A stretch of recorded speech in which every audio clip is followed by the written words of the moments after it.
Hello everybody and welcome back to the Fortress of Solitude. Today we're going to be checking out Green Lantern issue 12 by Jeremy Adams, Zermanico, Kevin Maguire, Romulo Fajaro Jr. and Rosemary Cheatham. The Green Lantern resistance led by Hal is defeated by Lord Premier Tharos, who reveals that he and his shapeshifters have infiltrated the United Planets Council and have taken over them and the Green Lantern Corps. Luckily, Kyle Rayner, who's out of commission thanks to the disruption in the emotional spectrum, unleashes an unknown power which is able to take back the rings and the power of the new Lantern Hunters sent to arrest him and the other resistance members, giving them a chance to escape and come up with a plan to help Hal and the others, who are busy doing what Hal does best, fighting their way out of a trap. In an interesting turn of events, Hal actually kind of runs from this fight in order to get the Ring Hunters to chase him, leaving the rest of the Lanterns to deal with Tharos and the others on the ground. Hal is captured by the Lanterns and beaten, but luckily, Carol Ferris,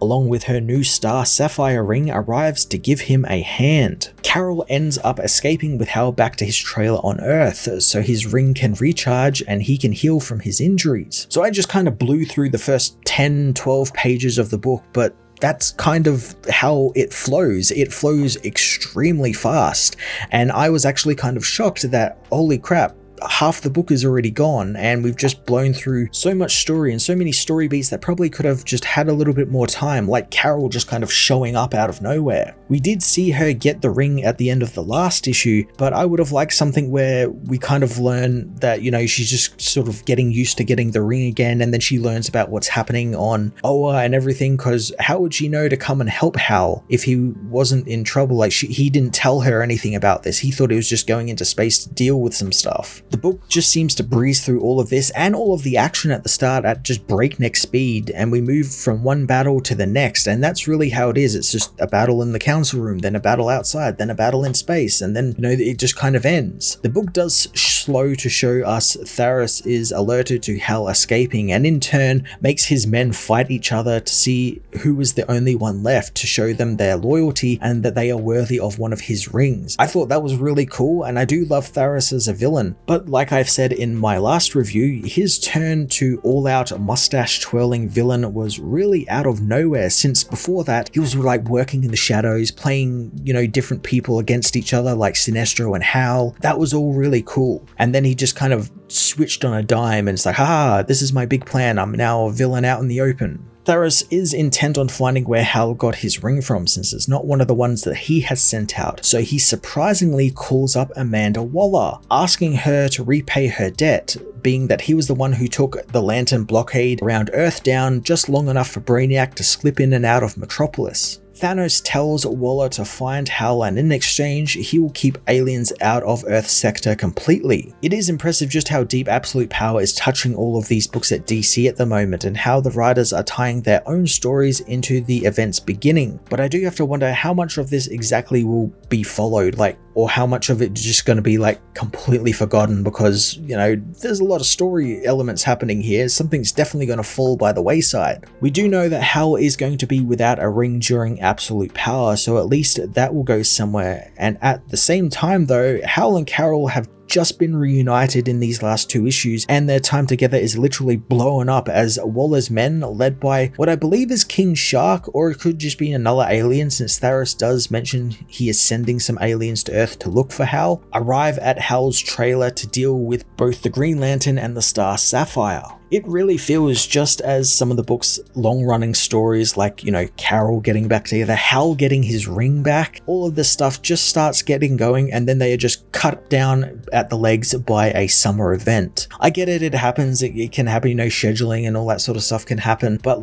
we just had Hal get his ring back in the last couple of issues, and it's now being taken away from him in Absolute Power, and Carol and Hal finally are getting back together, and they're getting pulled apart again. I am going to just chalk this up to bad timing and scheduling, and it kind of sucks that we're going to have to wait a couple of months to see proper development of these stories. I mean, we could still see Carol and Hal working together, you know, as in the Resistance, the hero resistance that's forming in Absolute Power, but it feels like we're just not going to get much because they've got other things happening, and it's really upsetting because we've just got them back. The House of BRAINIAC tie-in continues in the backup with Guy and not Lobo though, who are taken into BRAINIAC's ship and shrunk down and put in a city of Xarnians where Guy is forced to be a delivery man, a fate worse than death for Guy. Luckily, the main man, the Xarnian Guy thought was Lobo, has a way to get out, finding a way to disrupt the chip that was implanted in them when they were shrunk down. Guy also finds out that BRAINIAC was let into Earth by the United Planets, which to some people might not seem like much, but it's a pretty important thing since Guy and the Xarnian are the only ones who can prove that the United Planets are working with the villains now and Tharos is a villain. This is actually pretty neat since while the story is a House of BRAINIAC tie-in, Adams is using it to push the United Planets story forward, and it puts Guy in a really cool role since now it looks like he has to keep the Xarnian alive to help prove that the United Planets are the bad guys. So there's a little bit of this whole midnight run sort of thing happening where he's got to kind of look after this witness and not let him die. Eventually they get into the garbage dumping area and look around for what they need, and Guy stumbles upon the Eye of Krona, which Guy thinks he can use to help the Lantern Corps out. And again, Adams is using this tie-in story, this backup tie-in story to great effect to build out his own stories instead of just letting them sit on the back burner while he deals with like House of BRAINIAC stuff. Guy and Main Man find the device they are looking for, which turns out to be a needle, which they are both pricked by, and it begins to teleport them away back to normal size and out of the bottled city. Before that though, we learn that the Main Man is going to go back to the wrestling circuit, and he decides to adopt a new name, and that is Warrior, Guy's old hero name and the name of his bar. Before Guy can say anything though, and Guy definitely wants to say some things, they are blasted back to Earth and are left in freefall.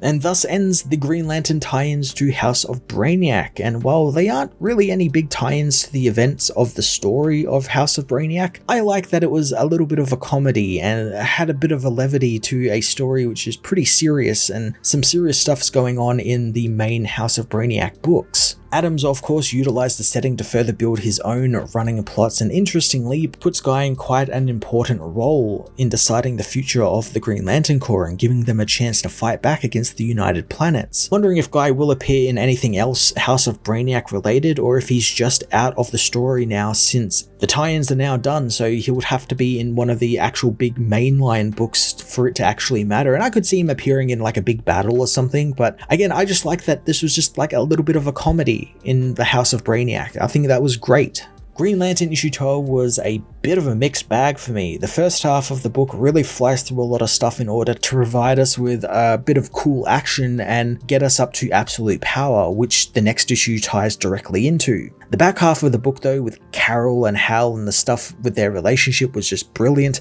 and the House of BRAINIAC tie-in backup was boatloads of fun. Even if it didn't really tie into the House of BRAINIAC event at all, I just liked that it was a lot of fun and gave Guy the spotlight for once. I am going to give this issue a 7.5 out of 10.